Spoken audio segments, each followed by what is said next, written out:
This is how you do it.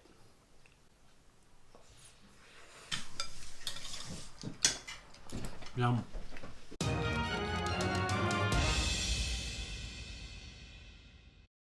Hey, Teban! Yo! Yo! Yo! Yeoooph! Ayan, day 7 na ng lockdown. Edit lang ng video. So, nag-iisip na naman kung anong dinner. Kaninang lunch, may natala kami nung dinuguan na niluto kagabi. So, nag-iisip pa kami kung anong dinner mamaya. Pero, pwede munang magmerienda. Kasi, dahil may tirang dinuguan, gumawa na kami ng puto. Yeoooph! Yeoooph! Yan, nakapag-ugas na ako ng kamay. At syempre, nakatimpla na rin ng kape. Yeoooph! Yeoooph! Kain tayo! Dinuguan! Ang magka-partner.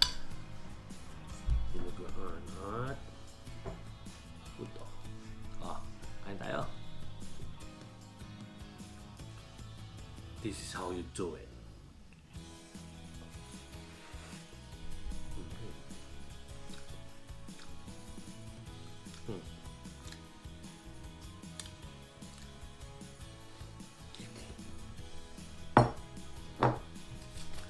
Yum!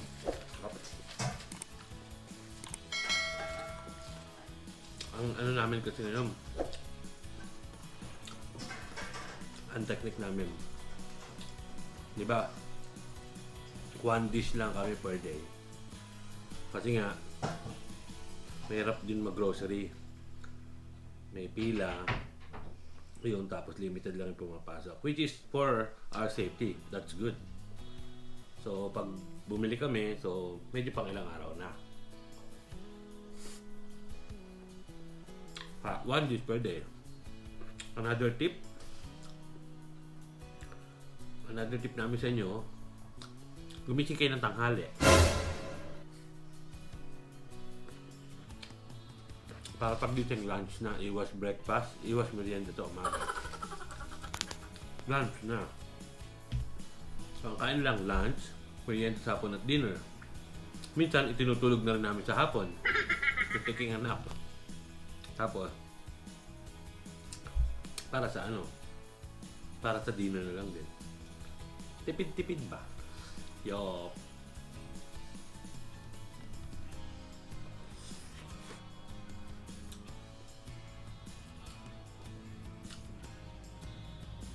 Dati mga anak namin, takot sa dinuguan. Dati pa yun, pero mga natikman nila yung dinuguan. Plus, with puto. Every time na mag-cook kami dinuguan, gusto nila may puto. Lakas talaga makabusog ng puto. Puto at dinuguan.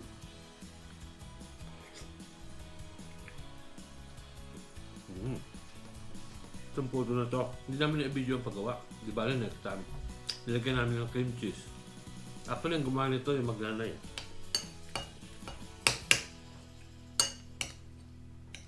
Yung bunso at saka si Mrs. Marami.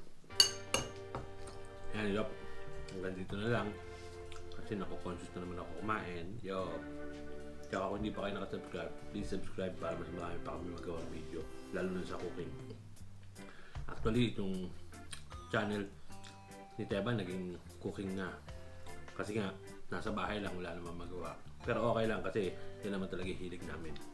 Kasi dati, meron din kaming nag-cater din ako dati while working into IT. Sideline ba? Tsaka hilig talaga namin mag-asawa magluto. So, okay lang. At least, na-enjoy namin yung ginagawa namin.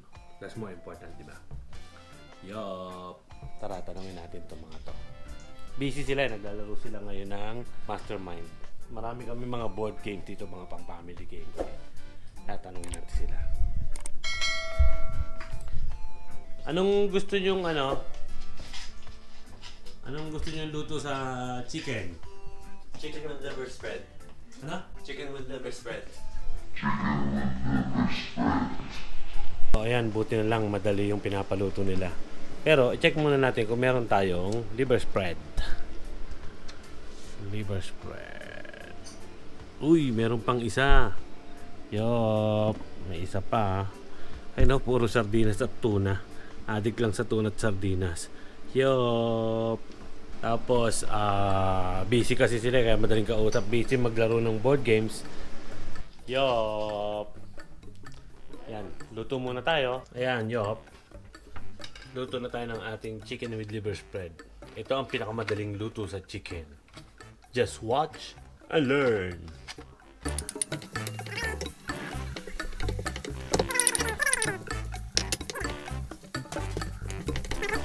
Chicken.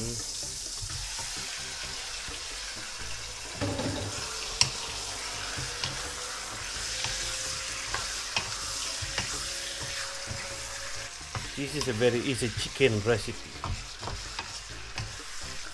Yan, iba-brown lang natin yung ating chicken. Yeoooph. Ayan, brown na yung ating chicken. Yeoooph. So, lagyan natin ng pepper. Ground pepper. Lagi akong early ako maglagay ng pepper para sumiksik agad yung lasa sa chicken. Or kahit siyang niluluto ko, maaga akong maglagay ng pepper para pumasok agad sa meat yung lasa ng pepper. Ayan, konting halo-halo lang. Tapos, pwede natin siya lagyan ng tubig. Ng water.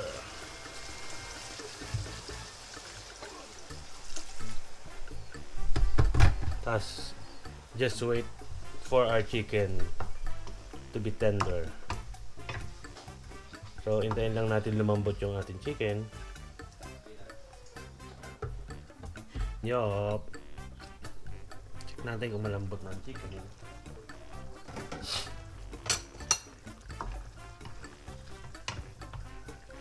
Uy, medyo malambot na. Medyo malambot na. Lagyan natin ng ginisa mix. Ginisa mix or kung wala kayo ginisa mix, salt to taste. Nalagyan na natin ng pepper kanina. Lalagyan ko rin ng konting sugar. Mga 2 teaspoons ng sugar.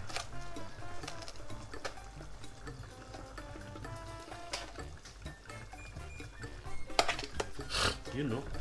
Halo-haloin natin. Ayan. Yan, hinaan natin ng konti ang apoy kasi kakanawin pa natin ang ating liver spread. Ayan yung once mo ng liver spread. Lagyan natin ng konting tubig. Ayan yung ating liver spread. Dudurugin lang natin sa water. Bago natin ilagay. Ayan na yung ating liver spread. Lagay na natin. Ayan, lagyan na natin ang ating liver spread. Tapos ating halo-haloin. Lutuin pa natin siya ng mga 2 to 3 minutes. Pakukulian pa natin siya ng mga 2 to 3 minutes. Then okay na yung ating chicken. Yeoooph. Ayan, yeoooph. After 3 minutes.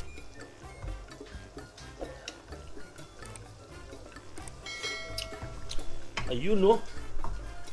Yan, luto na ang ating chicken with liver spread. Pero kung mapapansin nyo, medyo masabaw siya. Normally dapat sarasa siya. Kaso mo itong tatlong kulits ko, yung sarsa ginagawa pa ring sabaw. Kaya dinadagdagan ko na lang yung yung tubig para hindi agad maubos. Kasi pag ginawa mo tong parang sarsa na adobo, nako, maiiga agad ang ulam.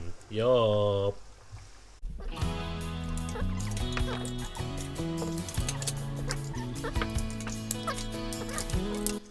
Yeoooph. Yan, ang masarap dito may chili. Peng chili.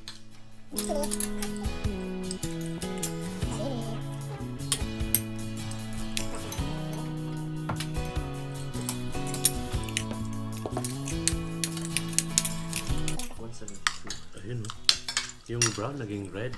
Yeoooph.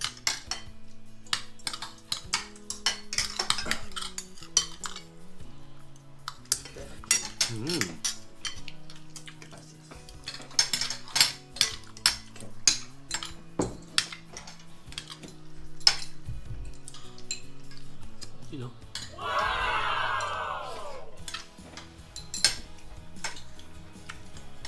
Yum.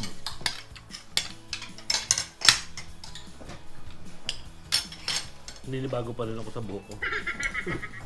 First time kong ginanto yung buhok ko eh. Yeoooph. Yum.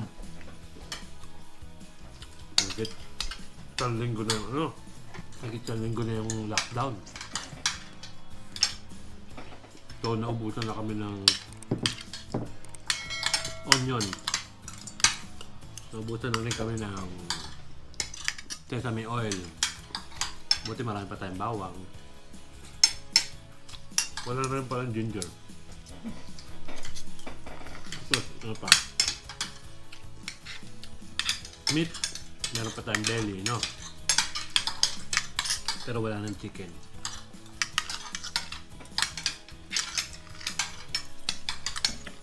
So, ayan. Itong chicken with liver spread. Natutunan namin to siguro more than 10 years ago. Doon sa kaibigan namin. Kasi ganito niluluto ng tatay niya.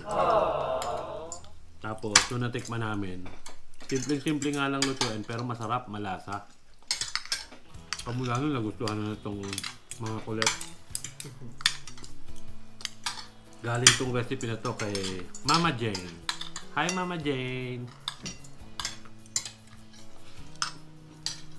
Ninang siya ni Brianna. Hi Ninang! Ilang Pasko na nakakaraan.